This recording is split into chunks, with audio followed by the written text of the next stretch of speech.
राजस्थान की सियासत पर ये बड़ी खबर है कि 12 के विधायक 6 विधायकों को रिजॉर्ट ले गए थे। विधायकों से कहा गया वसुंधरा सीधे आपसे बात करेंगी। देखिए, ये लगातार ट्विस्ट सामने आ रहा है राजनीति में। राजस्थान की अभी सरकार बनी नहीं है, लेकिन उससे पहले की ये हलचल सामने आ रही है। रिजॉर्ट प्लान पर एक्सक्लूसिव खुलासा अब हम आपको बताते हैं। 4 रिजॉर्ट में विधायकों को रखने की योजना बनी। जयपुर के अलावा कोटपुतली और बहरोड, इसके अलावा झालावाड़ रिजॉर्ट, 12 का विधायक 6 विधायकों को रिजॉर्ट लाए। विधायकों से कहा गया कि वसुंधरा आपसे सीधे बात करेंगी, सीधे संपर्क करेंगी। हेमराज मीणा ने सीपी जोशी को इसकी पूरी जानकारी दी। देखिए, पूरी जो टाइमलाइन है आपको बता रहे हैं कि हुआ क्या क्या। सीपी जोशी तक बात पहुंची तो जयपुर में भी खेल बिगड़ा। जयपुर से ही अलग अलग रिजॉर्ट ले जाने की फिर तैयारी की गई थी। तो ये चल क्या रहा है? क्या ये रिजॉर्ट पॉलिटिक्स है? हमारे साथ 2 हमारे सहयोगी जुड़े हुए हैं। Car garage network great, claim cover great, price wait वाह, प्राइस भी great. Tata AIG car insurance, trusted नाम, फैंटास्टिक नाम। आर्या भी हमारे साथ जयपुर से जुड़े हैं और रजनीश भी जुड़े हैं। इसके अलावा दिल्ली से भी हमारे साथ अमोद जुड़ रहे हैं। सबसे पहले रजनीश, मैं आपके पास आ रही हूं कि लगातार आपने हेमराज मीणा से पहले बात की, उन्होंने बड़े खुलासे किए। अब और जानकारी निकलकर सामने आ रही है कि अलग अलग रिजॉर्ट में विधायकों को रखने का प्लान बनाया गया था।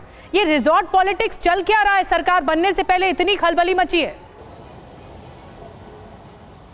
देखिए, निश्चित तौर पर वसुंधरा राजे पार्टी की बड़ी नेता हैं, कई बार मुख्यमंत्री रही हैं। इस बार पार्टी ने उनका नाम आगे नहीं रखा था, लेकिन मुख्यमंत्री बनने की उनकी चाहत ज़रूर है और यही वजह है। चूँकि मैं ये बात इसलिए कह रहा हूँ क्योंकि दुष्यंत सिंह का नाम सामने आ रहा है। उन्होंने ही विधायकों को रिजॉर्ट में रुकवाया था, वही विधायकों से लगातार बातचीत कर रहे थे और वही विधायकों को अलग अलग निर्वाचन क्षेत्र से जयपुर लेकर वसुंधरा राजे से मिलवा भी रहे थे। तो इस पूरे जो ये रिजॉर्ट पॉलिटिक्स है, उसके केंद्र में वसुंधरा राजे के सांसद बेटे दुष्यंत सिंह का नाम सामने आया है और ये हेमराज मीणा ने मुझसे बातचीत में, TV9 भारतवर्ष के साथ बातचीत में इस बात का खुलासा किया है। तो अब कहीं ना कहीं ये लग रहा है कि रिजॉर्ट में ज़्यादा से ज़्यादा विधायकों को ठहरा कर आला कमान पर दबाव बनाने की ये रणनीति थी, क्योंकि चुनाव नतीजे आए उसके अगले दिन 3 तारीख के अगले दिन 4 तारीख की सुबह से लेकर रात तक करीब 30 से 32 विधायकों को यहाँ पर बुलाया गया था। उनसे बातचीत की जा रही थी, उनको डिनर पर बुलाया जा रहा था। तो कोशिश ये की जा रही थी कि ज़्यादा से ज़्यादा विधायक उनके साथ में रहे, लेकिन इस पूरे मामले की भनक मिली, जानकारी मिली, आला कमान को मिली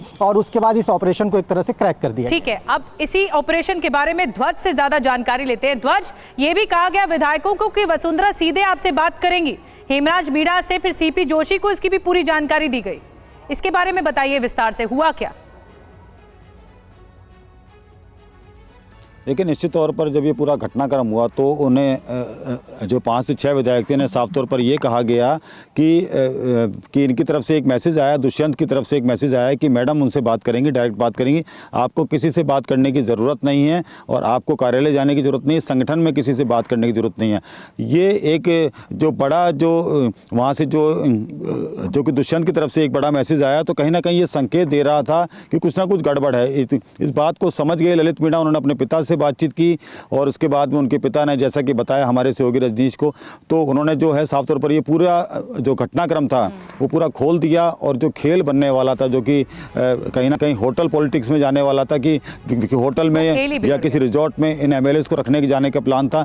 इसका अंदेशा जो है पूरी तरीके से पहले ही मिल गया था, जब लगातार वसुंधरा राजे के बंगले पर जो MLA जीत कर आ रहे थे। हालांकि वो यही बात कर रहे थे कि हम सिर्फ इनसे मिलने आए, शिष्टाचार बैठे, लेकिन कुछ MLAs ने कहा कि मुख्यमंत्री के रूप में वो एक ही नाम देखना चाहते हैं और वो नाम है वसुंधरा राजे। जब ये जीता है तब से ही वसुंधरा राजे लगातार MLA से मुलाकात कर रही हैं। एक के बाद एक सोमवार को मुलाकात हुई, मंगलवार को मुलाकात हुई और उसके बाद अब ये हलचल तेज है।